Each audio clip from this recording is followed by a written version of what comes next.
제 수제자라고 그러니까 앞으로 수제자가 돼야겠다 이런 생각을 하게 됩니다. 감사합니다. 이렇게 좀 종교 개혁의 종교 개혁을 또 기념하고 그 내용을 나누기 위해서 이렇게 특별한 시간을 마련했다 이 말씀을 듣고 얼마나 감사한지 모르겠습니다. 또 여러 이렇게 송월교회 또 성도님들 정말 여러 가지로 좀 큰 일들을 감당하고 있는데 여러분 만나 뵙게 돼서 너무나 감사합니다. 또 저는 제가 합동신학대학원 또 이렇게 거기에서 있기 때문에 또 박삼열 목사님 담임 목사님께서 정말 큰 중책을 이렇게 짐이라고 그러는데 맡으셨어요. 그래서 여러분이 계속 기도하셨겠지만 특별히 더 이렇게 기도해 주시고 또 교단에서도 또 중책을 맡으셨는데 여러분이 계속 기도해 하셨던 것처럼 특별히 더 이렇게 기도해 주시기를 부탁을 드립니다. 이렇게 합동신학대학원을 위해서 항상 기도해 주시고 또 물심양면으로 전폭적으로 지지해 주셔서 감사의 말씀을 드립니다. 올해는 종교개혁 500주년 해입니다. 그래서 종교개혁이 무슨 상관이 있을까? 종교개혁이 나랑 무슨 상관이 있나? 그거 교수님들이나 또 목사님들하고만 상관있지 나랑은 무슨 상관이 있겠나 그러실 수 있는데, 종교개혁은 영어로는 이제 리포메이션입니다. 그러니까 리폼이라는 거 아마 많이들 아실 거예요. 요즘에는 이렇게 쓰다가 남은 것들을 가지고서 리폼한다고 그럽니다. 리폼한다 이렇게 하는데, 그러니까 폼을 다시 만드는 거죠. 다시 만드는 거, 그것이 리폼인데, 종교개혁은 그렇게 교회의 모습을 다시 바꾸는 것이 종교개혁입니다. 이 폼, 교회의 폼을 다시 만드는 것인데요, 여기서 폼이라는 단어에 한번 집중해서 생각을 해보려고 하는데요, 모양을 다시 갖추어야 하는데 교회가 모양을 다시 갖춰야 합니다. 이제 김영재 교수님께서 아마 중세에서부터 종교교로 넘어가는 그 타락한 시대에서부터 종교교를 하게 하는, 아마 그거 다 들으셨을 때 폼을 타락한 시대에서 교회가 다시 폼을 갖춰야 되는데, 이 폼을 다시 교회가 이 원래 모습, 원래 폼을 다시 갖추는 그 운동이 종교개혁 운동, 그래서 리포메이션 운동이라 이렇게 말합니다. 근데 여러분, 우리가 갖춰야 하는 이 폼, 우리가 갖춰야 하는 이 모습을 우리가 어디에서 알 수 있을까요? 그러니까 우리가 무엇을 만들 때 설계도가 있어야 되고 무엇을 만들 때 디자인이 있어야 하는데, 이 교회의 모습, 이 모습을 다시 갖춰야 할 때 우리에게 설계도가 있어야 되죠. 그 본을 그대로 따가지고 그걸 만들어야 될 거 아닙니까? 그것이 무엇일까요? 네, 성경입니다. 하나님의 말씀입니다.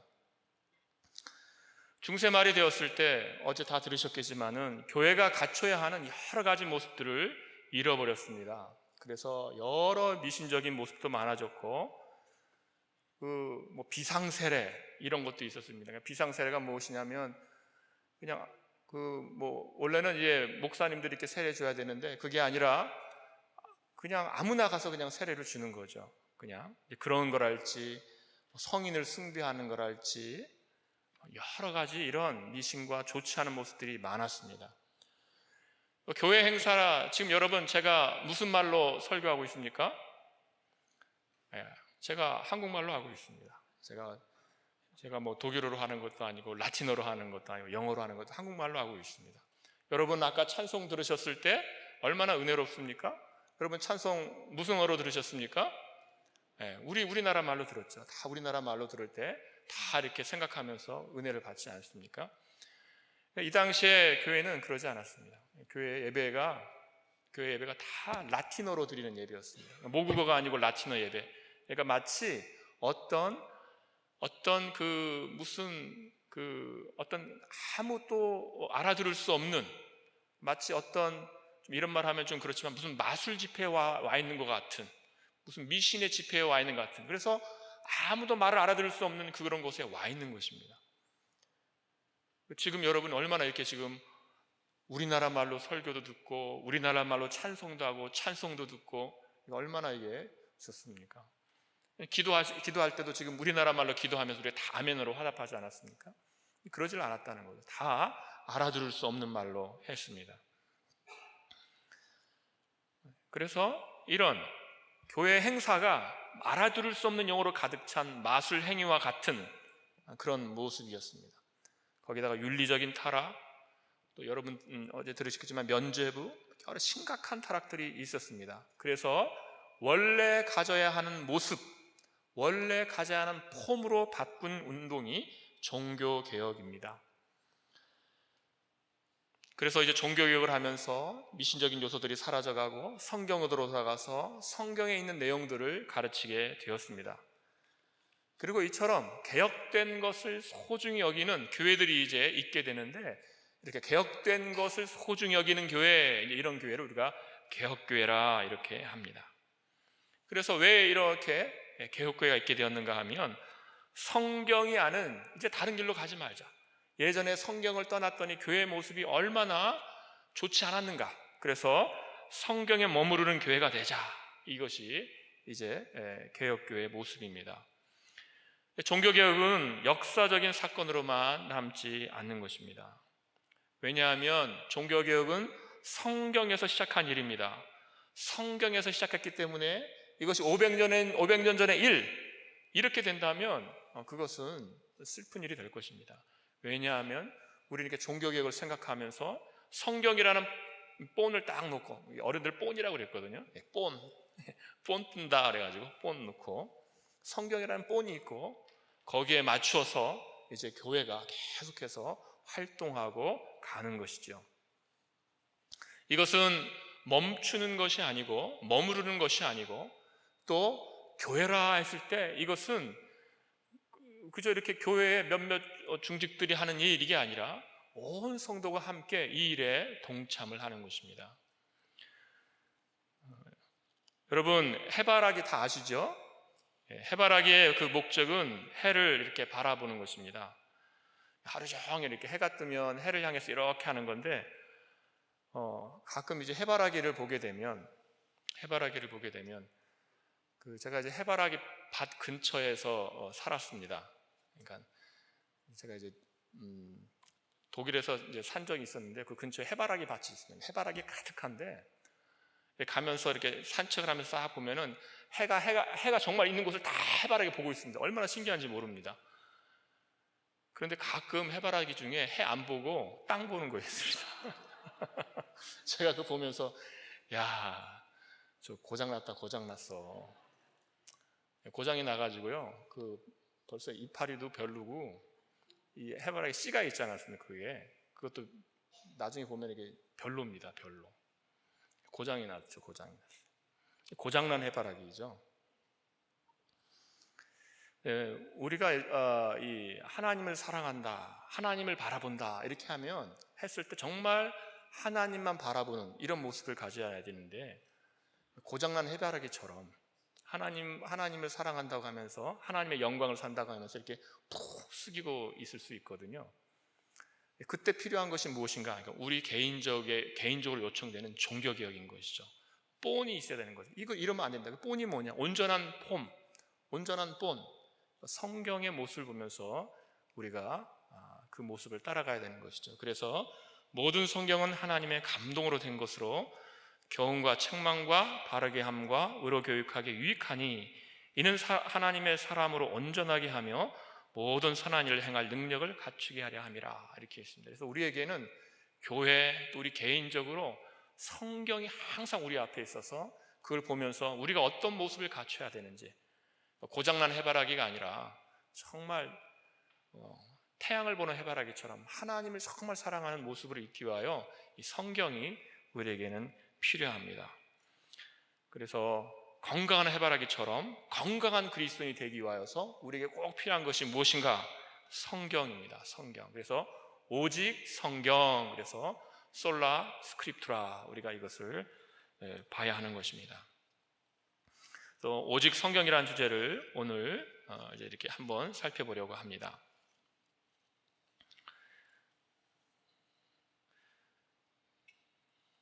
먼저 우리가 생각할 것은, 이제 제가 몇 가지 주제로 나눠서 생각할 것인데, 첫 번째 생각할 것은 성경의 권위가 어디서 오는가, 이거를 먼저 생각해 보려고 합니다.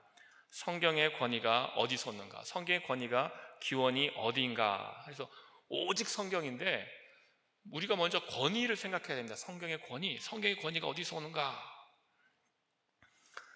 쉬운 질문을 드리겠습니다. 성경의 권위가 사람에게서 올까요? 교회에서 올까요? 아니면 하나님께로부터 오는 걸까요? 하나님께로부터 오는 것입니다. 여러분 다 이렇게 잘 배우셨습니다. 제가 그냥 가야 될 것 같은데 다 답을 아셔가지고. 성경 말씀이 권위가 있는 것은 하나님께서 말씀하셨기 때문에 권위가 있는 것이죠. 너무나 당연한 것입니다. 제가 여기에서 하나님의 말씀입니다, 하나님의 말씀에 권위가 있습니다 라고 말해서 성경에 권위가 있는 게 아니고, 성경이 하나님의 말씀이기 때문에 권위가 있습니다. 베드로후서 1장 21절 말씀을 보시면요, 이렇게 되어 있습니다. 예언은 언제든지 사람의 뜻으로 낸 것이 아니요 오직 성령의 감동하심을 받은 사람들이 하나님께 받아 말한 것임이라. 그래서 하나님께 받아서 말했다는 것입니다. 그러니까 구약에 있는 선지자들이 말은 했지만 이게 선지자들 개인의 말이 아닌 것이죠. 받아서 말한 것입니다. 그것을 그래서 우리가 뭐라고 합니까? 하나님의 말씀이라. 신약 성경에 있는 그 사도들의 이 말씀들을, 이거 사도들이 쓴 편지들이다, 사도들이 쓴 복음서들이다, 이거 사도들의 글이다, 인간의 글이다, 우리가 그렇게 하지 않습니다. 그리고 뭐라고 합니까? 하나님의 말씀이다. 왜냐하면 하나님께로부터 받아가서 말했기 때문입니다. 모든 성경은 그래서 그것이 하나님으로부터 기원한 것, 사람에게서 기원한 것이 아니라 하나님으로부터 기원해서 권위가 있다, 이것입니다. 이것을 왜 우리가 이렇게 다루고 있는가 하면은요, 교회가 이렇게 잘못된 길로 나갔을 때 돈으로 구원을 사는, 그러니까 면죄부 있지 않습니까? 돈으로 구원을 사는 때, 그런 때가 있었습니다. 돈으로 나의 구원도 사고, 돈으로 할아버지의 구원도 사고, 돈으로 아버지의 구원도 사고, 돈으로 삼촌의 구원도 사는, 그러니까 면죄부를 사면 할아버지의 구원도 시킬 수가 있어요. 그런 때가 있었습니다. 그 이윤, 제가 원고에 이윤을 가르쳐 드릴게요. 이윤은 그 지역 추경이 50%, 나머지 50%는 로마로 가게 되는 굉장히 수익률이 높은 사업이었습니다. 근데 이것이 돈으로 구원을 살 수 있다, 이렇게 가르치면서 마틴 루터가 이제 종교개혁을 하면서 성경을 보니까 구원은 그렇게 얻는 것이 아니었던 것입니다. 어떤 면죄부를 사서 얻는 것도 아니요, 고행을 통해서도 얻는 것도 아니었던 것이죠. 마틴 루터가 정말 그 금식 기도의 거의 넘버 원이었습니다. 스톤원에서 구원의 이 확신을 얻기 위하여 밥 먹듯이 정말 금식 기도를 했습니다. 여러분 루터 사진 보신 분들은 루터가 얼굴이 퉁퉁하지 않나요? 원래 루터는 그러지 않아요. 루터는 빼싹 말랐습니다. 왜 그렇게 그럼 퉁퉁해졌는가? 그렇게 아무리 금식을 하고 아무리 고행을 해도 구원이 없었다는 것이죠. 구원의 확신이 없었다는 것이죠. 그래서 나중에 성경 말씀을 깨닫고 난 다음에는 자기가 한 그 행동들에 대하여 배신감이 들었습니다. 그래서 이제 마음껏 먹는, 그래서 이렇게 얼굴이 퉁퉁해져서, 아까 저도 루터파다, 제 얼굴이 되게 퉁퉁하다고 그랬는데, 그 루터는 이제 그런 상황에 있었던 것입니다. 여기에서요, 루터가 이제 성경에서 구원의 도리를 깨달았습니다. 구원의 도리가 무엇입니까? 예수 그리스도를 믿음으로, 예수 그리스도께서 나를 위하여서 십자가에서 피를 흘리셨으므로 이제 내가 그 예수 그리스도를 믿음으로 예수 그리스도와 연합하여서 내가 구원 얻는 것이구나, 나의 공로로, 내가 금식 기도해서 구원 얻는 거 아니고 내가 고행해서 구원 얻는 거 아니고 무슨 면죄부를 사서 구원 얻는 게 아니라 예수 그리스도의 피값으로 구원 얻는 것이구나. 이것을 이제 루터가 깨달았습니다. 그리고 나서 면죄부를 비판하는 95개 조항을 붙였습니다. 그리고 나서 이제 문제가 발생한 것입니다. 루터가 그렇게 말을 하니까, 그게 문제가 되니까 큰일이 났습니다. 교황이 뭐라고 말했습니까? 마틴 루터는 조용히 해라, 이렇게 됩니다. 마틴 루터는 조용히 해. 입을 다물라. 입을 다물라. 너는 왜 그렇게 말하느냐? 교황이 말하는 것이 진리인데 너는 왜 그렇게 말하느냐? 입을 다물라, 이렇게 한 것이죠. 그때 마틴 루터가 이렇게 말했습니다. 하나님의 말씀이 말을 하는데 무슨 말을 하느냐? 하나님의 말씀 앞에 조용히 해라. 성경보다 더 권위가 있는 것이 무엇이냐? 성경 앞에서 모든 사람은 침묵하라, 이렇게 말한 것이거든요. 그때 교황이 이렇게 말했습니다. 성경이 권위가 있지. 잘 말했다. 좋은 말이다. 그런데 성경이 왜 권위 있는지 아느냐? 성경이 왜 권위가 있는가? 여기서 이제 우리가 다루려는 문제가 생기는데요. 교황이 이렇게 말했습니다. 성경이 권위가 있는 것은 교회가 성경의 권위를 인정해 줬기 때문에 그래서 성경이 권위가 있는 것이다. 만약에 교회가 성경의 권위를 인정해 주지 않았다면 성경은 권위가 없을 것이다. 봐라. 성경이 하나님의 말씀입니다. 성경이 권위가 있습니다. 이렇게 교회가 말했기 때문에 성경이 권위가 있는 거 아니냐, 이렇게 된 것이죠. 이때 권위의 기원 문제가 발생합니다. 오직 성경인데 그럼 이 성경의 기원이 어떻게 되는가? 교회가 인정해줘서 성경이 권위가 있는 것인가? 그러니까 여러분, 지금 교황의 생각에는 성경이 권위가 있습니까? 교회가 권위가 있습니까? 네, 교회가 권위가 있는 것이에요. 성경보다도 교회가 더 권위가 더 높다는 것입니다. 근데 교회 왕이 누구죠? 교황이거든요. 그러니까 자기 말이 성경보다 더 권위가 있다, 이렇게 들릴 수가 있는 거죠. 이것이 교황의 생각이고 교황의 말이었습니다. 여러분, 이것은 큰 착각입니다. 아까 여러분 말씀하셨죠? 성경이 권위가 있습니다. 근데 권위의 기원이 어디입니까? 하나님이거든요. 성경보다 교회가 더 권위가 있는 것이거든요. 성경이 더 권위가 있습니다. 하나님의 말씀이기 때문입니다. 이건 너무나도 무슨 많은 설명이 필요가 없습니다. 여러분, 모세오경이 하나님의 말씀인데 모세가 이것이 하나님의 말씀이다라고 모세가 인정해서 모세오경이 권위가 있게 되었습니까? 그렇지 않습니다. 하나님의 말씀이기 때문에 권위가 있게 된 것입니다. 선지자들이 하나님의 말씀을 전해서 하나님의 말씀이 권위 있게 된 것이 아니라 하나님의 말씀이기 때문에 권위가 있는 것입니다. 만약에 선지자들이 하나님의 말씀이 아닌 다른 것을 전했으면 그것이 권위 있게 됩니까? 그렇지 않죠. 그 선지자는 죽게 됩니다.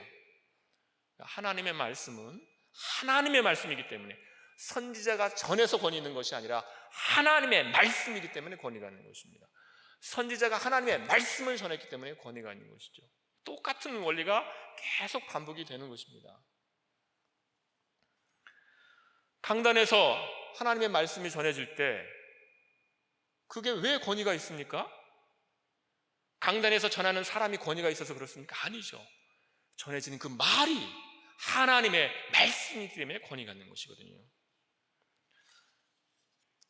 교회가 성경을 인정해서 성경이 권위 있게 된 것이 아니란 것이죠. 교회는 무엇입니까? 교회는 그 기록된 하나님의 말씀을 그냥 이렇게 받은 것입니다. 하나님께서 이게 하나님의 말씀이다 이렇게 했을 때 그것을 교회가 그냥 받은 것입니다. 그래서 교회에 하나님의 말씀이 전해졌을 때 하나님의 말씀을 여기서 그냥 예전에 읽었거든요. 그러니까 사도들이 전한 하나님의 말씀을 읽습니다. 어떤 교회에서 일들이 발생하거든요. 놀라운 영적인 일들이 발생합니다. 많은 사람의 회심이 있고 많은 사람이 영원히 돌아오는 역사가 있게 되는 것이죠. 하나님의 말씀이 그냥 일을 하고 있는 것입니다. 일을 하고 있는 거예요.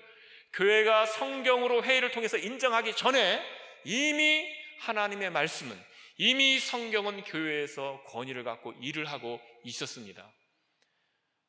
그런데 교회 주변에 여러 거짓된 문서들이 발생하니까 교회에서 그 거짓된 문서들을 걸러내기 위하여, 성도들을 보호하기 위하여 교회 회의를 통해서 거짓 문서들을 정리한 것일 뿐입니다.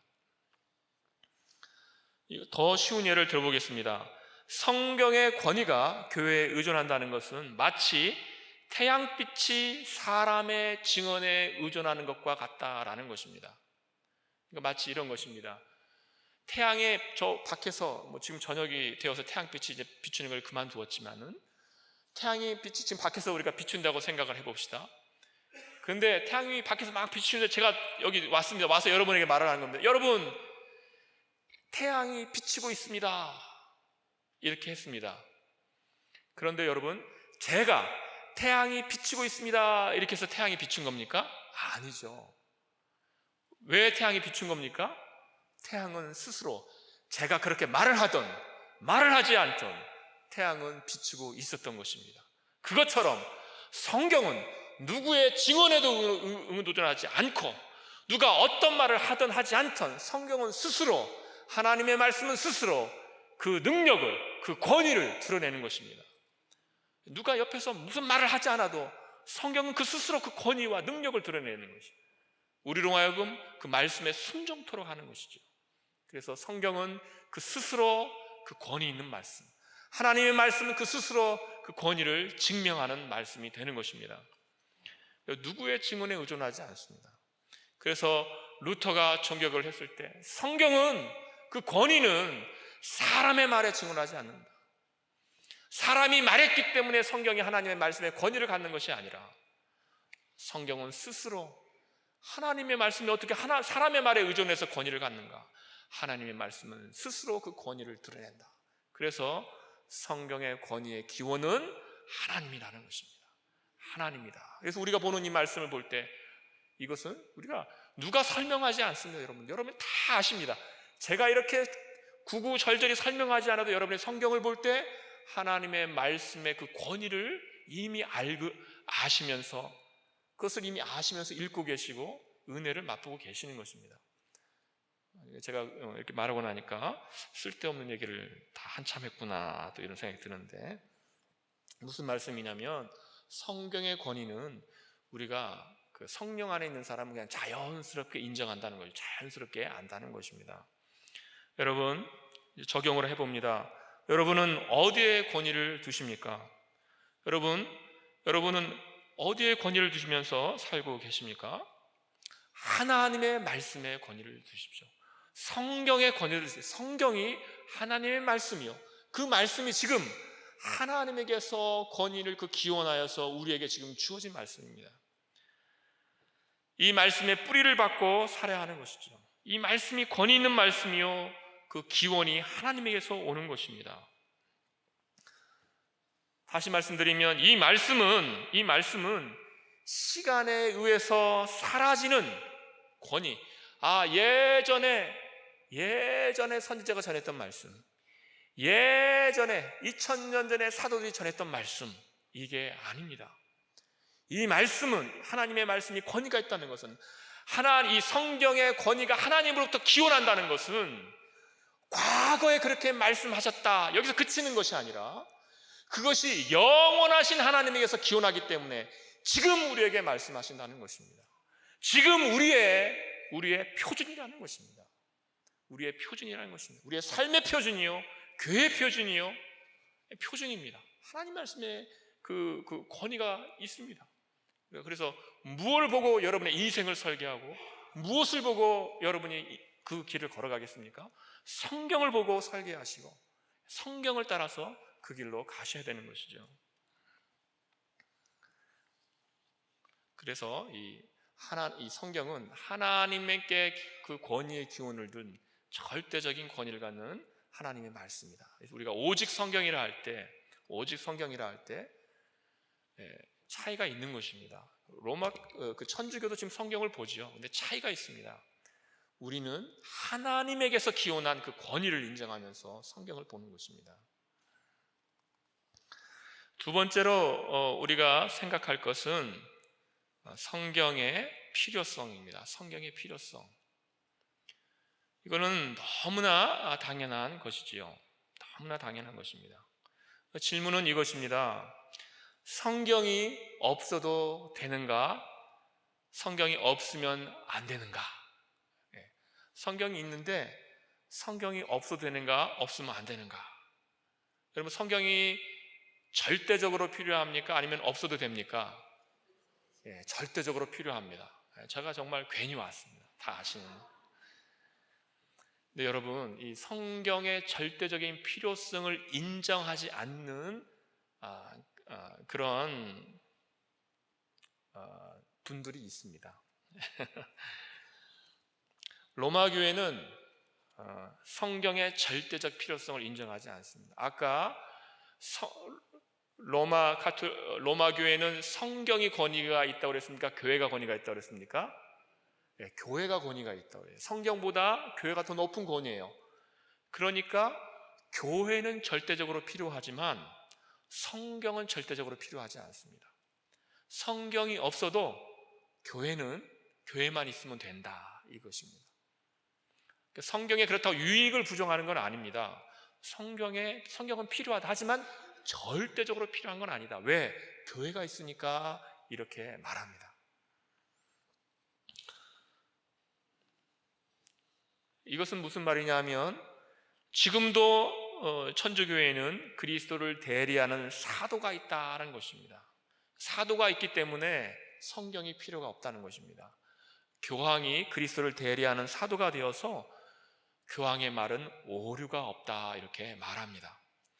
그래서 교회가 잘 가르쳐주면, 교황이 잘 가르쳐주면 성경이 절대적으로 필요하지 않다는 것이죠. 왜냐하면 교황이 지금 사도이기 때문입니다.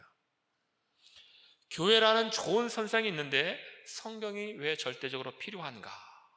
여기에서 지금 루터와 지금 그 로마 가톨릭이 갈리게 되는 것입니다. 루터는 어땠을까요? 성경이 절대적으로 필요하다. 종교개혁은 성경이 절대적으로 필요하다. 왜 그렇습니까? 성경을 떠나니까 교회가 어떻게 되는지를 바라는 거죠. 성경이 없이 교회가 온전할 수 있다고? 성경이 있어도 교회가 성경을 떠났을 때 엉망진창인데 어떻게 성경이 절대적으로 필요하지 않다고 말할 수 있는가? 성경은 절대적으로 필요하다, 이것입니다. 성경은 절대적으로 필요하다는 것이죠. 근데 여러분, 성경이 절대적으로 필요하다는 것을 부정하는 또 하나의 부류가 있습니다. 어떤 부류냐 하면 우리가 이제 종교개혁에서는 이제 극단적 종교주의자들이라고, 종교개혁주의자 극단파가 있습니다. 종교개혁 때 극단적인 부류인데 보통 이제 제세례파라 이렇게 불리는 이름으로 이야기가 됩니다. 그러니까 왜 제세례파라 하냐면 그분들은 이제 유아 세례를 받았는데 나중에 이제 그분들이 우리 또 세례 받자. 옛날에 그 받은 세례 별로 효과가 없다. 그래 다시 세례를 받는 제세례파인데 극단적인 분들이었고 이분들이 이제 신비주의 계열에 있었습니다. 신비주의 계열. 이분들도 성경의 절대적인 필요성을 부정했습니다. 어떻게 했는가? 이분들이 이렇게 말했습니다. 쉬운 말로 이렇게 말했습니다. 그러니까 지금 종교개혁에서 우리가 교황에게서 나왔는데, 종교개혁을 해서 교황에게서 나왔는데 종이 교황에게서도 나와야 된다, 이렇게 말했어요. 그러니까 그들이 말하는 종이 교황이 뭘까요? 성경입니다. 성경. 눈에 보이는 교황에게서 나왔는데 종이 교황에게서 나와야 된다. 왜 그러냐면, 왜 그렇게 무서운 말을 했는가? 이분들은 우리가 이제 보통 하는 말인데 직통계시를 받는 분들이었어요. 신비주의니까. 그러니까 왜 성경이 필요 있냐? 그냥 직통계시 딱 받으면 되지. 그러니까 성경이 필요가 없어요. 왜 그렇죠? 딱 받으면 이게 하나님의 말씀 바로바로 받으면 되는 거죠. 가다가 하나님의 말씀 받으면 이게 하나님의 말씀 받으면 되는데 왜 성경이 필요하냐? 이랬습니다. 이것이 이제 그 제사례파인데요. 제가 살던 도시가 뮌스터라는 도시였습니다. 독일에서.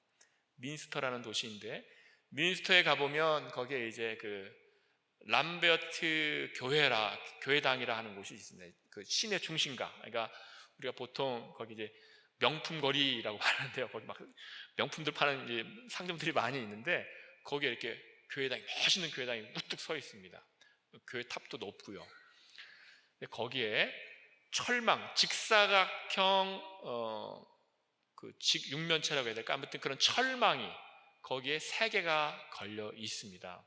전 처음에 이제 그 도시에 가서 저게 왜 교회당에 저렇게 철망을 저렇게 3개를 걸어 놨을까 잘 몰랐어요. 나중에 알아보니까 그 철망에 제세례파 지도자들의 시체를 걸어 놨다고 그러더라고요. 그 5명인가 6명의 시체를 거기다 넣어가지고 교회당에 걸어 놨대요. 왜 그랬는가? 이제 그 이야기를 말씀드리겠습니다. 먼저 이렇게 자극적인 걸 이야기하고 집중을 그래야 하시니까. 왜 그러냐면 이분들 제가 말씀드렸듯이 성경이 절대적으로 필요하지 않죠. 그러니까 직통 계시를 받는 것입니다. 이분들이 이제 그 주변에, 민스터 주변에 살던 분들이었는데, 얼마 떨어지지 않는 곳에 살던 하나의 무리였는데 그 지도자가 계시를 받았습니다. 어떤 계시를 받았는가 하면 민스터로, 제가 아까 말씀드린 그 도시로 예수님께서 재림하신다는 계시를 받았습니다. 아, 예수님 그 도시로 오시는구나. 그리고 또 조금 있다 또 계시를 받았어요. 어떤 계시를 받았냐면 칼을 들어 그 도시 민스터를 점령하라는 계시를 또 받았어요. 그래서 자기가 데리고 있는 이제 사람들에게 칼을 들어라. 하나님께서 말씀하셨다. 도시를 점령해라. 갖고 칼을 들고 가서 도시를 점령했어요. 점령하고 보니까 이제 이분이 또 계시를 또 받았습니다. 예수님이 재림하시려면 지금까지 계속 내려오는 그 부류는 계속 내려와요. 예수님께서 재림하시려면 몇 명이 있어야 될까요? 14만 4천 명이 돼야 된다. 이 받았어요. 이 계시를 또 받았어요. 그래서 14만 4천 명이 되려면 어떻게 해야 되냐? 일부 다처제를 실시하자. 그러니까 이제 많이 나야 된다는 거죠. 그래서 일부 다처제를 실시하게 됩니다. 그러니까 이제 막 도시가 엉망진창으로 되는 것이죠. 그 중에서 이제 그분의 밑에 있는 사람은 또 계시를 받았는데 옷을 다 벗고 다녀야 된다. 하고 이제 그분은 옷을 다 벗고 이제 돌아다니셨어요. 그러니까 도시가 이제 엉망진창이 되면서 이 도시를 어떻게 해야 되겠습니까? 다시 정화시키기 위해서 다시 그 도시를 이제 점령을 했습니다. 점령을 하고, 사실 여러분이 종교개혁 당시에는 로마 카톨릭과 이 종교개혁, 이 개신교는 사실 굉장히 전투 중에 있었는데, 이 도시에서만큼은, 이 도시는 너무나도 상황이 너무나 혼돈 상황이기 때문에 다 같이 힘을 합쳐서 도시를 다시 점령해서 제사례파의 그 힘으로부터 이 도시를 다시 이렇게 구해냈습니다. 그리고 그 지도자들을 너무 도시를 혼란스럽게 만들었기 때문에 아까 말씀드린 것처럼 그렇게 한 것입니다. 제가 이 예를 든 것은 이렇게 직통 계시를 받는, 그래서 성경이 필요가 없는, 그거 이제 그렇게 되는 것이죠. 이렇게 성경을 보고 성경이 필요가 없다. 내가 그냥 말씀을 받으면 되지. 근데 실제적으로 이런 일들이 많이 있는 것을 제가 보게 됩니다. 그래서 이런 불건전한 신비주의, 성경은 필요 없다. 성경은 옛날 계시고 지금 살아있는 계시, 내가 직통 계시를 받는 게 진짜다. 이것은 좋지 않은 것이죠. 그것이 옛날에도 그랬는데 지금도 우리 주위에서 이런 불건전한 신비주의가 있을 때 참 마음이 아프고 안타까움을 느낍니다. 여러분, 성경이 누구의 말씀인가 하면 이게 성경이 성령님의 말씀입니다. 성령님께서 성경과 다른 말씀을 할 수가 없습니다. 그래서 성경은 절대적으로 필요한 것입니다. 우리는 아직 하늘에 있지 않고 아직 땅에 있습니다. 땅에 있다는 것은 아직 우리는 얼굴과 얼굴을 대하여 보지 않고 거울을 보는 것 같이 희미한 상태에 있는 것입니다. 나중에 가서는 우리가 정말 나중에 우리 직통 계시 받을 겁니다. 나중에 나중에 누가 뭐라고 하지 않고 하나님 말씀 직접 받을 것입니다. 그러나 여기에서는 아닙니다. 이 땅에 사는 동안에는 우리는 무엇입니까? 성경이 절대적으로 필요합니다. 성경을 통하지 않고서는 선지자들의 말씀을 들을 수가 없습니다. 사도들이 전한 하나님의 말씀을 들을 수가 없습니다. 여기에는 모두는 바로 성경을 통하여서 하나님의 말씀을 만나게 되는 것입니다. 성경은 우리에게 절대적으로 필요합니다. 적용을 해봅니다. 여러분, 우리는 선지자와 사도들의 글을 통해서 그들이 전해주는 하나님의 말씀을 듣습니다. 그 하나님 말씀은 지금 말씀하는 하나님의 말씀입니다. 오고 오는 모든 교회, 우리 앞서 있던 모든 교회가 다 똑같습니다. 성경을 통하여서 선지자와 사도들이 전해줬던 그 하나님의 말씀을 듣는 것입니다. 그래서 이렇게 이 성경책이 얼마나 귀한지 이제 그 합신에는 HMS라는, 그래서 이게 교수님들하고 학년별로 한 5명, 6명이 이렇게 모여서 멘토링을 하는 이런 것이 있습니다. 근데 제가 있는 한 학생이 이런 말을 하더라고요.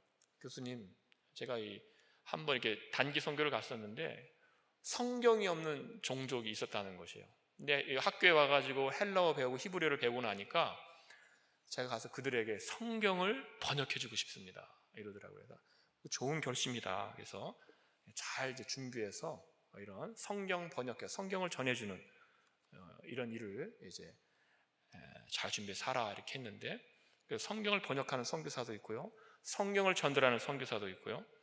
선교사님들이 우리나라에 이 복음을 전하러 왔을 때 가장 먼저 한 일이 무엇일까요? 그분들 한국말 조금만 배워가지고 잘 못하는데도 성경책 쪽복음, 요한복음 쪽복음 들고 오는 것, 이런 것이었거든요. 성경이 얼마나 우리에게 절대적으로 필요한가를 우리가 알 수 있는 것입니다. 그래서 성경의 절대적 필요성까지를 우리가 인정할 때 오직 성경 이렇게 말할 수 있는 것입니다. 오직 성경. 오직 성경은 뭐냐? 성경이 절대적으로 필요하다는 것입니다.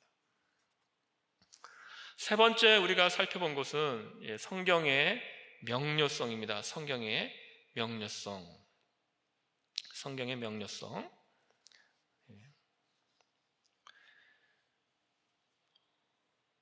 이 문제도 루터와 로마 가톨릭의 그 논쟁 가운데에서 생긴 문제입니다. 이제 이 루터와 또 종교개혁자들이 종교개혁을 하면서 종교개혁자들은 성경만 갖고 말했거든요. 그러니까 쭈리에서 치빙글리가 종교개혁할 때도 책상 위에 아무것도 놓지 말아라, 성경책만 놓고 이야기합시다, 이렇게 했어요. 성경책만 놓고 이야기합시다. 그래서 성경책을 가지고 막 얘기를 하니까 이때 나온 이야기가 있습니다. 이때 나온 이야기가 무엇이냐면 이겁니다. 종교개혁자들에게 이렇게 말했습니다. 성경은 어려운 책이니까 해석하지 말자. 성경은 어려운 책이니까 딱 한 사람을 통해서만 해석하게 하자. 누굴까요? 교황.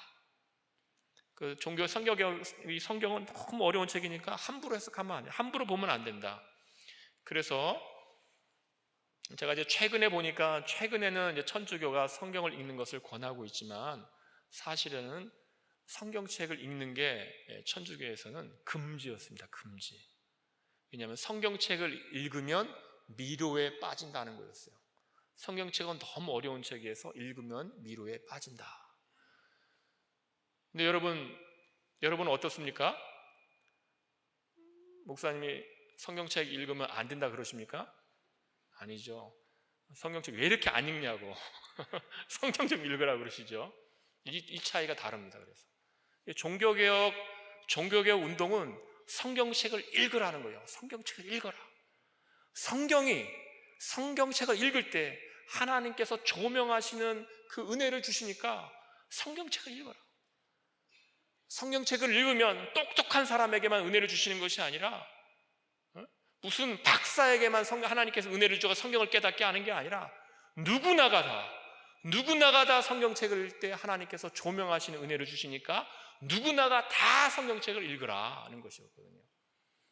그래서 사실 한국에 우리나라 그 문맹률이 깨치는 데 있지 않습니까? 문맹률이 없어지는 거, 사실은 성경 때문에 다 그 문맹률이 엄청 낮아졌죠. 성경을 읽기 위하여 한글을 깨치고, 그냥 읽다 보니까 그냥 한글을 깨치고 이런 게 있었습니다. 왜냐하면 성경을 읽기 위해서 그랬거든요. 이것이 차이가 있는 것입니다. 그래서 우리는 성경을 읽는다. 누구나가 다 하나님께서 주신 은혜를 받기 때문에 성경을 읽는다는 것이에요. 그래서 성경을 읽어야 되는데요. 요한복음 6장 45절 말씀 이렇게 말씀합니다.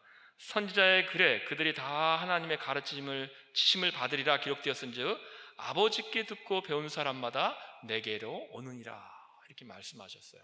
그래서 이 각자에게 이 조명의 역사가 있습니다. 각자에게 다 있습니다.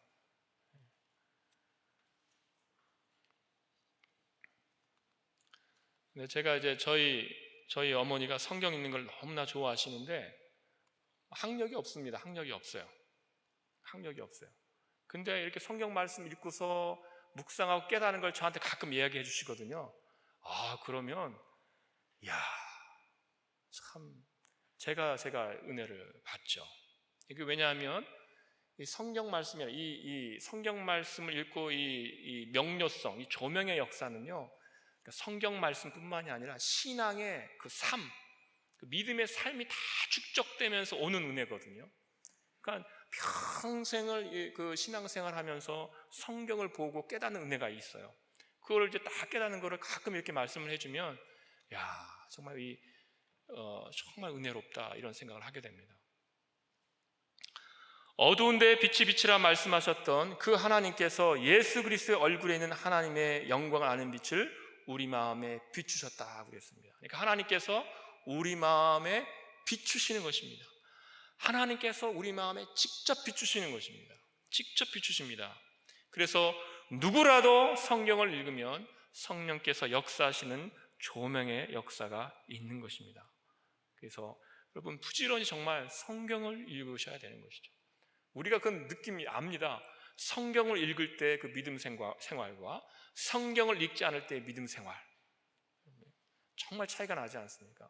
성경을 읽을 때 조명의 역사가 있기 때문에 하나님 앞에 더 자신을 세우게 되고 정말 그 평상시 떠오르지도 않던 지혜가 떠오르기도 하고 모든 일에 있어서 그건 성경을 읽을 때 가능한 것이죠. 그런데 이 성경을 읽을 때 이 조명의 역사 이것이 모든 사람에게 다 똑같은 방식으로 명백한 것은 아닙니다. 제가 보면은 길을 잘 보는 분들이 있습니다. 길을 잘 보는 분들이 있고 또 길은 못 보지만 길에 무엇이 있는지는 잘 보는 분들이 있습니다. 그러니까 이제 저랑 제 아내랑 가면 저는 길이 왼쪽이다 오른쪽이다 좌회전 우회전 이런 거를 조금 저도 못 보는 편이지만 제 아내보다 잘 봅니다. 근데 제 아내는 뭘 잘 보는가 하면 뭐가 어디 있는지 봅니다. 이거 다음에 뭐가 있고 그거 다음에 뭐가 있고 이거 잘 보더라고요. 잘 이렇게 그게 다 다른 것입니다. 가까이 보는 것을 잘 보시는 분도 있고 멀리 있는 걸 잘 보시는 분들이 있습니다.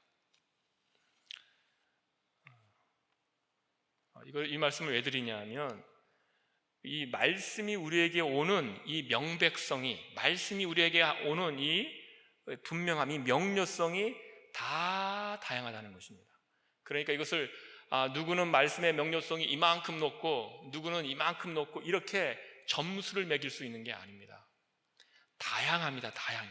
왜냐하면 하나님께서 우리에게 주시는 삶이 다 다양합니다. 다양한 종류의 삶이 있습니다. 그리고 다양한 걸 경험하게 하십니다.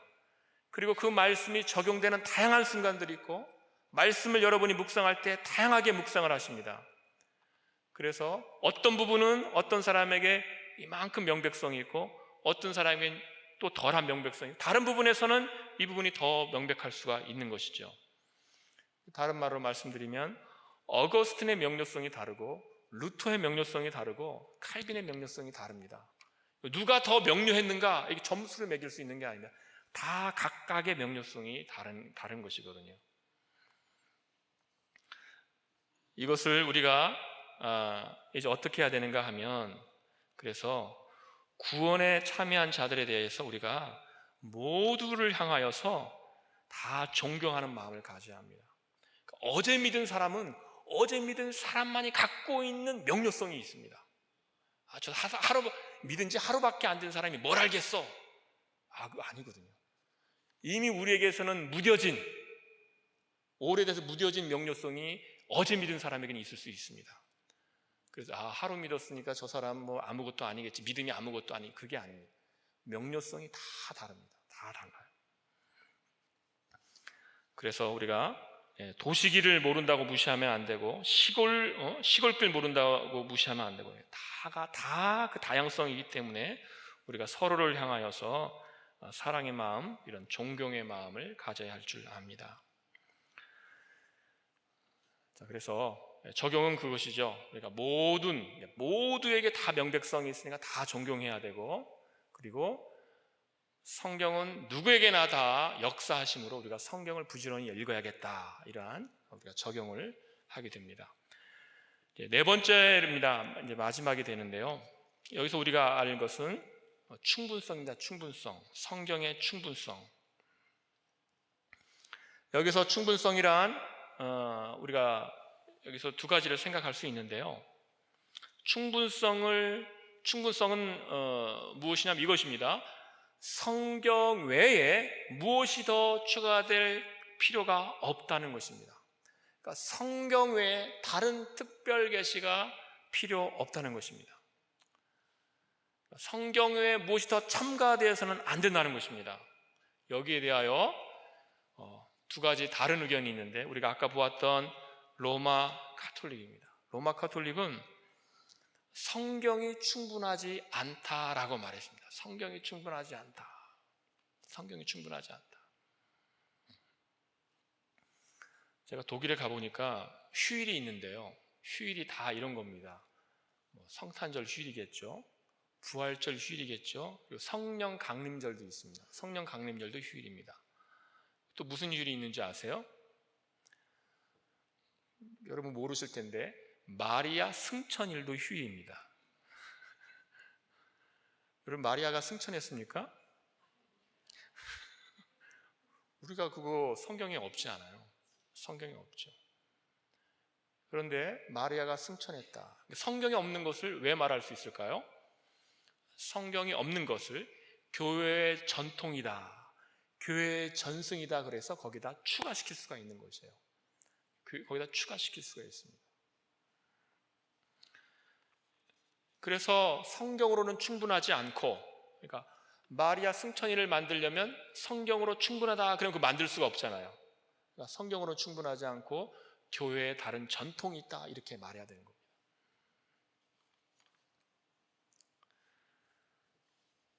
이렇게 해서 성경 외에 다른 전통을 추가시키는 것, 이것이 바로 성경의 충분성을 거절하는 것이었습니다.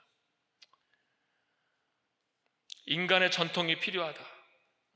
인간의 전통으로는 마리아가 승천했다고 할 수 있는데 성경에 근거하면 그것이 안 나오기 때문에 그걸 말할 수가 없거든요. 그러니까 마리아를 숭배해야 되는데 성경에 근거할 때 우리가 마리아를 존경은 하죠. 하지만 숭배하고 마리아를 예배할 수는 없는 것이거든요. 그래서 이 로마 카톨릭은 성경 외에 전통을 추가시켰다면 또 한 곳이 성경을 충분하지 않다고 하면서 또 추가했는데요. 그것이 어디냐면 제세례파입니다. 이 제세례파도 이 새로운 계시를 받아야 되는 거예요. 그래서 아까 말씀드린 것처럼 성경은 이거는 문서다, 이건 문자다, 이거는 힘이 없다, 능력이 없다, 그 새로운 것을 계시를 받아야 된다, 이렇게 오류가 있는 것인데, 그래서 그들은 이 성경으로는 충분하지 않고 날마다 받는 특별 계시가 있어야 된다고 합니다. 여러분, 이거 우리가 날마다 받는 말씀의 은혜는, 그러니까 뭐라고 하냐면 특별 계시라고 하면 조명입니다. 조명. 하나님께서 말씀을 더 깊이 깨닫게 해주시는 거. 그것도 사실 계시한 종류이긴 하지만 성경과 대등하게 놀 그건 아니거든요. 우리는 성경에 항상 검증을 받는 것인데, 이제 제가 또 한 예를 들면요. 제가 이제 독일에 살 때 저희 누나네가 영국에서 살았습니다.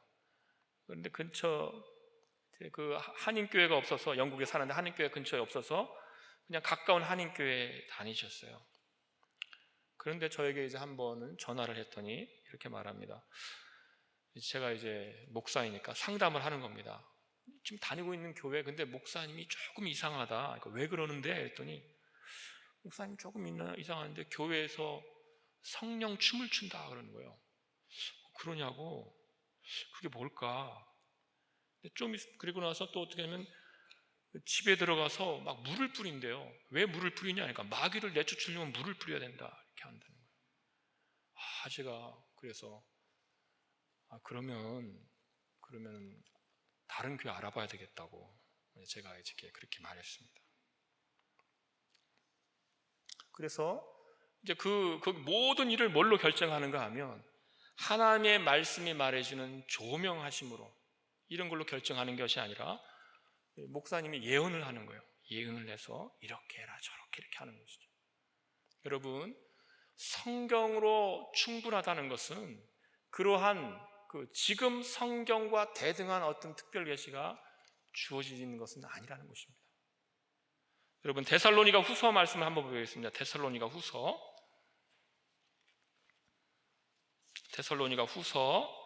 2장 2절에서 3절 말씀입니다. 데살로니가 후서 2장 2절에서 3절 말씀.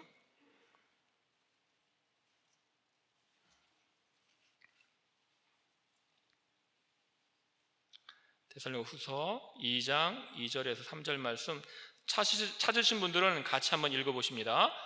영어로나 또는 말로나 또는 우리에게서 받았다는 편지로나 주의 날이 이렇다고 해서 쉽게 마음이 흔들리거나 두려워하거나 하지 말아야 한다는 것이라. 누가 어떻게 하여도 너희가 미혹되지 말라. 먼저 배교하는 일이 있고 저 불법의 사람 곧 멸망의 아들이 나타나기 전에는 그날이 이르지 아니하리니. 여러분, 이런 성경에다 뭘 더 추가하는 일이요 이미 이 당시에도 있었습니다. 그래서 보세요. 2절에 보면 영으로나, 이게 영으로나 했지만 그러니까 성령께서 주신 직통 계시를 받았다는 것이에요. 그러니까 영으로나 또 말로나 우리에게서 받았다는 편지로나. 그러니까 이 당시에 돌아다니는 편지가 얼마나 가짜 편지가 많은지 모릅니다. 영주주의자의 대표들, 이단들의 편지, 그들이 그 편지 앞에 뭐라고 썼는지 아세요? 나는 바울의 제자입니다 이렇게 써요.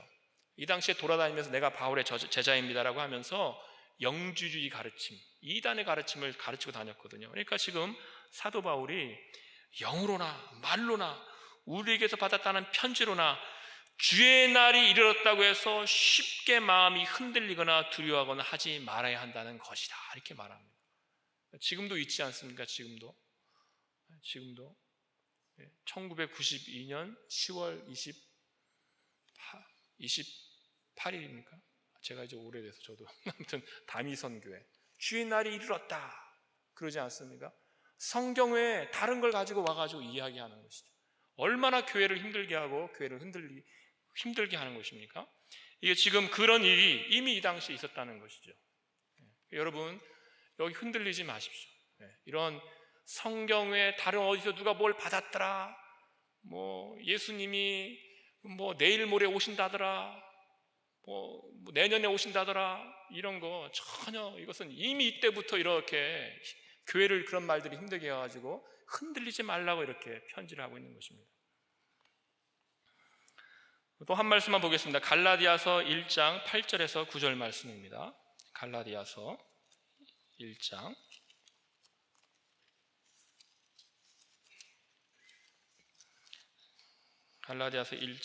8절에서 9절 말씀 같이 한번 찾으신 분들은 읽어봅니다. 그러나 우리나 혹은 하늘로부터 온 천사라도 우리가 너희에게 전한 복음 외에 다른 복음을 전하면 저주를 받을지어다. 우리가 전에 말하였거니와 내가 다시 말하노니 만일 누구든지 너희가 받은 것 외에 다른 복음을 전하면 저주를 받을지어다. 아멘. 여기서 사도가 이 얼마나 이게 하늘에서 온 천사라도 그리고 또 뭐라 자기 자신까지 포함해 내가 가서 말을 하는데 내가 나중에 가가지고 말을 하는데 이것 말고 다른 것 말하면 내가 말해도 그건 가짜 복음이다. 내가 전할지라도 이것 말고 다른 거 전하면 그건 가짜 복음이다라고 말하고 있는 거예요. 이게 얼마나 그 성경의 충분성을 이렇게 우리에게 강력하게 얘기해 주는 거 우리가 알 수가 있는 것입니다. 그래서 우리가 성경 외에 다른 것을 추가하는 것, 이런 흐름들, 이런 것을 우리가 경계하시고 성경으로는 충분하다 이렇게 생각하시고 말씀의 은혜를 받으시는 저와 여러분 되시기를 소원합니다. 우리가 성경에 대해 살폈습니다. 오직 성경으로 솔라 스크립투라, 네 가지 의미를 생각해야 합니다. 성경의 절대적인 권위가 어디서 오는가? 하나님에서 왔다. 하나님 스스로 그 권위를 증명한다. 절대적인 필요성, 성경이 없으면 안 된다는 거, 절대적으로 필요하다. 명료성, 성경은 어려운 책이니까 내가 읽지 말아야지, 이것이 아니라 읽어야 합니다. 읽고 읽으면 성령께서 그 합당한 조명의 은혜를 주십니다. 충분성, 성경 하나로 충분합니다. 여기에다 무엇을 더 추가하거나 어디 이렇게 뭐 있다거나 이런데 가지 마시고, 여기서 이 강단에서 선포되는 말씀이 성경을 해석하여서 가르치는 그 말씀이니까 여기서 여러분이 은혜를 받으면 되겠습니다. 우리 오직 성경으로 이걸 통하여서, 정말 성경을 통하여서 정말 인생의 표준 삼으시고 이 성경을 또 읽으시면서 은혜 받으시고, 그래서 정말 하나님과 동행하는, 하나님의 말씀을 따라서 사시는 저와 여러분 되시기를 소원합니다. 함께 기도하겠습니다. 은혜와 사랑이 풍성하신 아버지 하나님, 저희들이 참 깨닫는 것이 무지하고 또 부패하여서 참 하나님의 은혜를 알 수 없는 자들인데, 성령을 주시어서 하나님의 영광을 아는 빛을 비춰주시고, 그리하여 예수 그리스도를 믿게 하시고 주님을 붙잡고 살아가게 하여 주시니 감사합니다. 아버지 하나님, 우리에게 종교개혁의 전통을 물려주시고, 그래서 우리가 이렇게 성경을 우리의 모국어로 우리 눈앞에 보며 성경을 통하여, 주의 말씀을 통하여 날마다 은혜를 누리게 하여 주시니 감사합니다. 이 말씀을 붙잡고 우리의 표준을 삼고 그 권위를 인정하면서 살아가는, 은혜 받는 저희들 되게 하여 주시옵소서. 예수님의 이름으로 기도합니다. 아멘.